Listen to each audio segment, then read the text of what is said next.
नमस्कार। हमारे नए वीडियो में आपका स्वागत है। तो समस्त मनोकामना पूर्ति के लिए मैं आज दत्त जयंती विशेष कुछ ऐसे ग्रंथ के बारे में बताने वाला हूँ जिससे सभी प्रकार के मनोरथ आपके पूरे हो सके। जो लोग गुरुचरित्र का पारायण नहीं कर सकते, जॉब या फिर बिजनेस की वजह से जो बहुत बिजी रहते हैं, फिर भी समस्त मनोकामना पूर्ति के लिए कोई उपासना करना चाहते हैं, विशेष फल प्राप्ति के लिए कम से कम समय में सिद्ध होने वाली उपासना अगर आप करना चाहते हैं, कोई भी मनोकामना हो, कोई भी तंत्र मंत्र बाधा या फिर कुछ भी हो, तो फिर भी कम समय में अगर आपको इसमें तोड़ चाहिए, घर बैठे आपको इसको रिजल्ट चाहिए, तो आप इस चीज़ को या फिर मेरे वीडियो को एंड तक पूरा देखिए, क्योंकि इसमें मैं कुछ ऐसी उपासना आपको बताने वाला हूँ जो बहुत कम समय में और बहुत जल्द ही सिद्ध फलदायी उपासना मानी जाती है। तो ये उपासना आपको बहुत कम समय में बहुत सी चीज़ों का अनुभव या फिर कोई भी चीज़ आपको प्राप्त करके दे सकती है। तो वीडियो को शुरू करते हैं। वीडियो को शुरू करने से पहले अगर आपको हमारे वीडियो पसंद आ रहे हैं तो हमारे वीडियो को लाइक करना, चैनल को सब्सक्राइब करना और ज़्यादा से ज़्यादा लोगों तक ये वीडियो को पहुंचाना ना भूलिए। तो मैं जिसके बारे में बताने वाला हूँ वो है श्री सप्तशती गुरुचरित्र सार। तो ये परमहंस परिव्राजकाचार्य श्रीमद् वासुदेवानंद सरस्वती स्वामी महाराज जी के लिखित है। इन्होंने ये सप्तशती गुरुचरित्र सार ये अप्रतिम ग्रंथ लिखा है जिसका हजारों लोगों ने खुद अनुभव लिया है।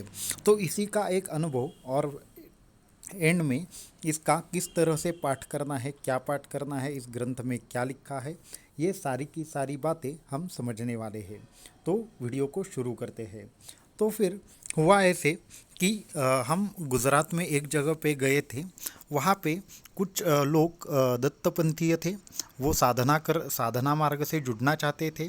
तो उनकी और हमारी मुलाकात हमारे एक शिष्य की वजह से हुई। तो फिर उन्होंने पूछा कि महाराज जी कि हम तो साधना करना चाहते हैं पर हमें ज़्यादा समय नहीं मिलता। तो मैंने उनको बोला समय आपको निकालना पड़ता है, न कि ऐसे ही मिलता है। अगर कुछ करना है तो कुछ ना कुछ तो आपको थोड़ा समय तो देना ही होगा, और अगर मन में निश्चय कर लिया तो आपको समय तो मिल ही जाएगा। तो फिर मैंने उनको उनकी दिनचर्या पूछी और फिर उनको बताया कि आपको प्रॉब्लम क्या है, आप क्यों उपासना मार्ग से जुड़ना चाहते हैं। तो उन्होंने मुझे बताया कि उनके जो भी घर के पीछे एक उनकी जगह है, वहाँ पे जब से उन्होंने गोडाउन बनाया है तब से उनको विविध प्रकार के प्रॉब्लम्स आ रहे हैं। बहुत सारे भगत लोगों को दिखाया, बहुत सारे तांत्रिकों मांत्रिकों को दिखाया, बहुत सारे तंत्र मंत्र अनुष्ठान कर लिए, परंतु कोई भी किसी भी चीज़ का कोई भी रिजल्ट नहीं निकल रहा है। दिन ब दिन परिस्थिति गंभीर होती जा रही है। साथ में ही उनके साथ और एक थे, तो उन्होंने बताया कि उनके घर में हमेशा ही बीमारी रहती है या फिर कोई ना कोई बीमार रहता है। खर्चा इतना होता है कि बीमारी के ऊपर लेकिन कोई भी सॉल्यूशन ऐसा नहीं दिखता, या फिर बेसिकली किसी चीज़ का कोई रीज़न नहीं दिखता। तो ऐसे दो लोगों की समस्या थी और उन्होंने बहुत सारे तंत्र मंत्रों के प्रयोग कर लिए थे। तो मैंने बोला ठीक है, आप एक काम कीजिए, आप मुझे शनिवार को आकर मिलिए। शनिवार को सुबह आपका जो भी प्रश्न है वो देखेंगे। तो उनको शनिवार सुबह 8 साढ़े 8 बजे बुलाया। वहाँ पे बुलाने के बाद वो जहाँ पे हम रुके थे, जहाँ पे हमारी साधना चल रही थी, वहाँ पे वो आए। फिर दोनों को भी बैठने के लिए आसन दिया और वहाँ पे परमहंस परिव्राजकाचार्य श्रीमद् वासुदेवानंद सरस्वती स्वामी महाराज जी की जो प्रतिमा थी उसके सामने ही मैंने उनको पूछा कि अभी बताइए आपको किस तरह का ये चाहिए, उपचार चाहिए। तो उन्होंने बोला कि अभी ऐसा नहीं है कि तंत्र मंत्र ही चाहिए। उसमें से एक व्यक्ति था, उसको लग रहा था कि तंत्र मंत्र से ही सारी समस्याएं हल होती है। उसको भक्ति मार्ग का कोई अनुभव नहीं था, या फिर कोई भी ऐसा उनको नहीं मिला था जिसने बोला था कि आप भक्ति मार्ग से जाओ, किसी का कुछ भी अहित करने की ज़रूरत नहीं है, आपको हुआ कोई भी मंत्र तंत्र पलटाने की भी ज़रूरत नहीं है, सिर्फ खुद की शक्ति बढ़ाओ और आपको रिजल्ट मिल जाएगा। तो मैंने उनको बोला कि भक्ति मार्ग से जाओगे, किसी के बारे में कोई भी अहित नहीं है मन में, तो आपको सिद्धि ज़रूर प्राप्त होगी। पर आप अगर बोलोगे कि इन्होंने मेरा ऐसा किया है, मुझे भी उनका वैसा करना है, तो मैं बिल्कुल भी आपको मार्गदर्शन नहीं करूँगा। इस तरह की चीज़ें हम नहीं करते। तो उन्होंने मुझे ये प्रॉमिस किया कि हम ऐसा किसी का भी अहित करना नहीं चाहते, हमारा जो प्रॉब्लम है उतना ख़त्म हो तो चलेगा। तो फिर मैंने उनको पहले वो वचन लिया और उसके बाद उनको उपाय बताने के लिए परमहंस परिव्राजकाचार्य श्रीमद् वासुदेवानंद सरस्वती स्वामी महाराज जी से प्रार्थना की। तो जो सत्य मुझे दिखा वो एकदम से भयंकर था। जैसे कि जो ज़मीन उन्होंने ली थी, जो पहले आदमी का प्रॉब्लम था, वहाँ पे उनके ही एक रिलेटिव ने खून करके वहाँ पे किसी को दफना दिया था और उसके बाद ये ज़मीन उनको दे दी थी। वो जो भी जहाँ पे भी वो काम कर रहे थे वो, और अभी वो पिशाच बनकर उनको तकलीफ़ दे रहा था। तो ये उनकी पहली समस्या थी। तो फिर मैंने उनको पूछा कि आपके पहले आपके कोई रिलेटिव वहाँ पे रहते थे क्या? तो उन्होंने हाँ कहा। दूसरा मैंने पूछा कि वो झगड़ालू थे क्या, वो दारू पीते थे? तो उन्होंने उसके लिए भी हाँ कहा। तो मैंने बोला कि एक रात को 12 या 1 बजे के बीच में अचानक से आपको ये सब ट्रांसफ़र करके वो कहीं दूर चले गए? तो उन्होंने तीनों का उत्तर हाँ दिया। तो मैंने बोला ठीक है, तो फिर दूसरे की समस्या देखते हैं।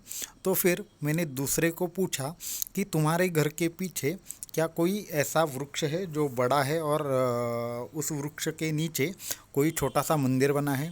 तो उन्होंने बोला कि हाँ, एक औदुंबर का वृक्ष है, उसके नीचे मंदिर बना है। तो मैंने बोला कि उसकी छाया तुम्हारे घर पर पड़ती है? तो उन्होंने उसका भी जवाब हाँ दिया।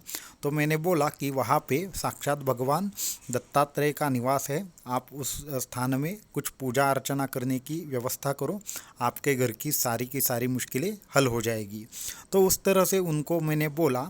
लेकिन उनको और भी एक दो प्रॉब्लम थी, जैसे गांव में उनके कुछ कोर्ट कचहरी वगैरह चल रही थी, तो उसके बारे में उनको पूछा।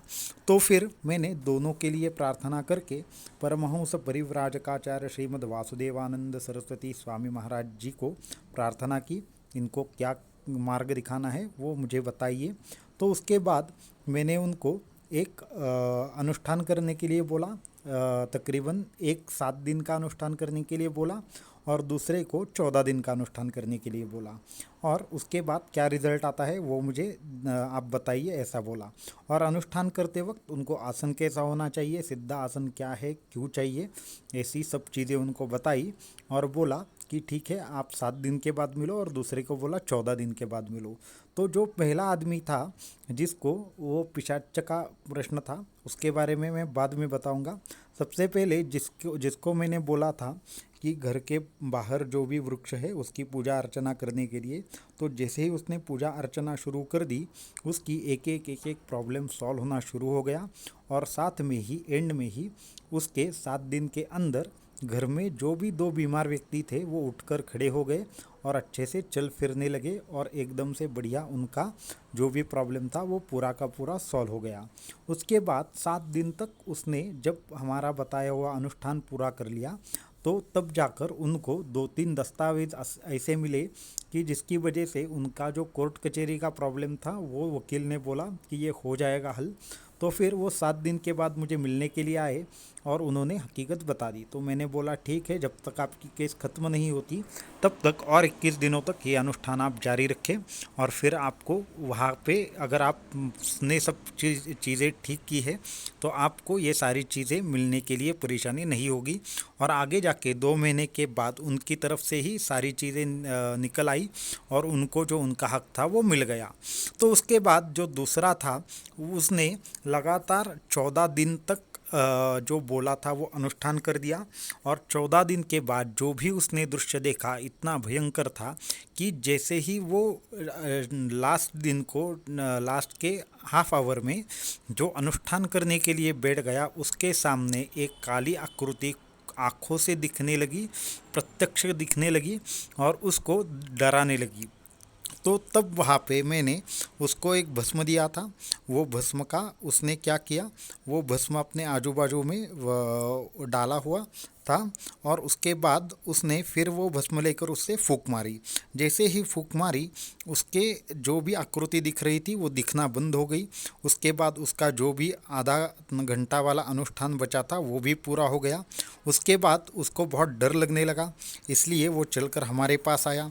उसके बाद उसने जो भी हकीकत हुई वो हमें बता दी। ये उसने ही नहीं, उसके घर के 3 सदस्यों ने भी वो देखी और एक जोर की आहट सुनाई दी, जो कोई चिल्ला रहा था, कोई औरत चिल्ला रही थी, इस तरह से कुछ आवाज़ें भी सुनी।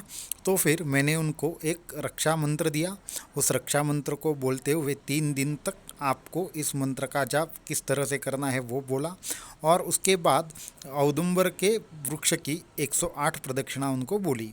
तो फिर ये सारी चीज़ें हो गई और फिर जैसे ही उन्होंने वो 3 दिन हो गए, चौथे दिन सपना आया।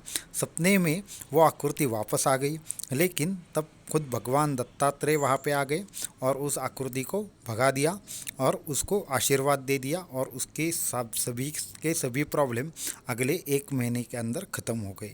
तो ये था श्री सप्तशती गुरुचरित्र सार का अनुभव। तो परमहंस परिव्राजकाचार्य श्रीमद् वासुदेवानंद सरस्वती स्वामी महाराज जी की कृपा से इतने दिव्य ग्रंथ की निर्मिति हो गई कि इसमें जो भी गुरुचरित्र के 52 अध्यायों से फल मिलता है, केवल 700 श्लोकों में सप्तशती गुरुचरित्र सार नामक ग्रंथ है, जो पढ़ने से गुरुचरित्र के ही पाठ का फल मिलता है।